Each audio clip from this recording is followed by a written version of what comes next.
আসসালামু আলাইকুম। আমরা যখন একজন নাট্যকারের কথা ভাবি, তখন ওই নাট্যকারের যেকোনো একটা নাটক হয়তোবা আমরা দেখেছি কিংবা দেখিনি। ওই নাট্যকারের যে নাটক তিনি রচনা করেন, ওই নাটকের ভিতরে কিন্তু প্রতিটি নাটকের কিন্তু আলাদা, আলাদা স্টোরি থাকে। মানে নাটকের স্টোরিটা যেটা আমি বলি। এর বাহিরেও কিন্তু একটা স্টোরি থাকে যেটা হচ্ছে নাট্যকার বা হচ্ছে ওই রাইটার তার চিন্তা, তার মনন ইত্যাদি ব্যবহার করে কেন এই নাটকটা করেছেন। যদি কোনো আপনি নাট্যকারের কাছে জিজ্ঞেস করেন যে আপনি কেন এই নাটকটাই বা তৈরি করলেন বা হচ্ছে আহ, এই গল্পটাই কেন তৈরি করলেন, তার ভিতর কিন্তু অনেক কথা থাকে। হয়তোবা অনেক রাইটার আপনাকে সেই কথাগুলো বলবে, আবারও অনেকে নাও বলতে পারে। তবে দিন শেষে গল্প থেকেই থাকে। যেমন আমি যদি বলি মাসুম রেজার কথা, তিনি একটা নাটক লিখেছেন আরও চরিতামৃত। দেখুন, এই নাটকটা আমার এখনো পড়া হয়নি, বাট আমার কাছে পড়ার আগ্রহ আছে। কারণ আরও চরিতামৃত যে এই নাটকটা তিনি আর কি লিখেছেন, ওই নাটকের যে যার উপর ভিত্তি করে বা যাকে কেন্দ্র করে নাটকটা তৈরি করা হয়েছে, আরজ মতব্বর, তাকে কিন্তু আমরা হচ্ছে অনেকেই চিনে থাকি যে দার্শনিক হিসাবে চিনে থাকি বা হচ্ছে প্রথম মরণোত্তর তার দেহ তিনি দান করেছেন গবেষণার জন্য। এরকম বিভিন্নভাবে তাকে চিনে থাকি বা কেউ হচ্ছে তাকে কৃষক হিসাবে চিনে থাকেন। বিভিন্নভাবে কিন্তু তার পরিচয় আছে। এই আমাদের বরিশালের দার্শনিক আরজ আলী মতব্বর, তার কথা কিন্তু আমি আমার জীবনে আমি প্রথম জেনেছি আমার কলেজ লাইফে। আমি যখন যে টিচারের কাছে লজিক পড়তাম, ওই টিচার আমাকে তার কথা আর কি বলেছিলেন যে তোমাদের বরিশাল বিভাগে একজন দার্শনিক আছে, তাকে কি তুমি চেনো? তখন স্যার আর কি আরজ আলী মতব্বরের কথা বলেছিলেন। এই যে আরুচালি মতব্বরের কথা বলা, এবং আমি আমার ভার্সিটি লাইফে এসেও আমি আমার একজন টিচারের কাছ থেকে আরুচ আলী মতব্বরের কথা শুনেছি এবং তার রচনা পড়ার একটা অনুপ্রেরণা বা একটা পরামর্শ পেয়েছি।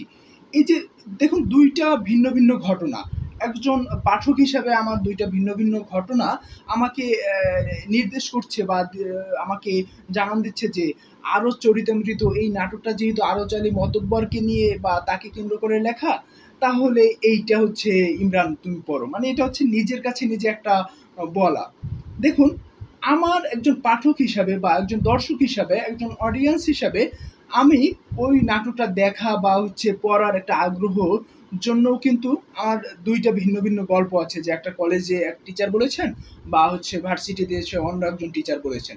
এই দুইটা গল্প কিন্তু একজন পাঠক হিসেবে আসে। তাহলে দেখুন, যখন তিনি মাসুম রেজা স্যার তিনি লিখেছেন ওই নাটকটা, তখন তার ভিতরেও হয়তো বা কোনো কোনো গল্প ছিল বা এরকম একটা বা দুইটা ঘটনা ছিল বিধায় তিনি ওই নাটকটা নিয়ে ভেবেছেন বা ওইটা লেখার প্রতি তার একটা আগ্রহ তৈরি হয়েছে।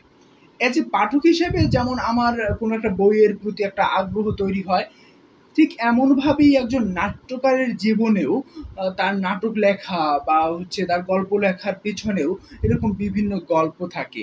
যেই গল্পগুলো তাকে অনুপ্রেরণা দেয়। সেটা বিভিন্ন ধরনের গল্প হতে পারে। অনেক সময় আমরা সেই গল্পটা জানি, আবার অনেক সময় জানি না। যেমন যদি সেলিম আল দীনের কথা বলি, সেলিম আল দীনের 'চাকা' নাটক, এটা কিন্তু তৎকালীন সময়ে যে স্বৈরাচারী শাসন ব্যবস্থা ছিল বা ওই সময়কার একটা প্রেক্ষাপটের উপরে ভিত্তি করে কিন্তু এই চাক্কা নাটকটি লেখা হয়েছে। দেখুন, এটা কিন্তু রাইটার তিনি বলেই দিয়েছেন যে এই ঘটনার উপর ভিত্তি করে এই ঘটনা আমাকে বেশ তাড়িত করেছিল। সেজন্য হচ্ছে আমি আমার চিন্তা ভাবনা থেকে এই নাটকটি তৈরি করেছি। এই তিনি যে বলে দিয়েছেন বা আরো বিভিন্ন ঘটনা আমরা জানতে পারি। অর্থাৎ প্রতিটি চিন্তা তৈরি হওয়া, প্রতিটি পদক্ষেপ তৈরি হওয়ার পিছনেও কিন্তু অনেক গল্প থাকে। যেটা হচ্ছে গল্পের ভিতরে আদি মধ্য অন্ত থাকে, ঠিক এমনভাবেই কোনো একজন রাইটারের লেখার পিছনেও বিভিন্ন গল্প থাকে। অনেক সময় আমরা সেই গল্পগুলো সামনে দেখতে পাই, অনেক সময় কিন্তু আমরা সেই গল্পগুলো সম্পর্কে কোনো ধারণাই রাখি না। বাট গল্প কিন্তু থাকে।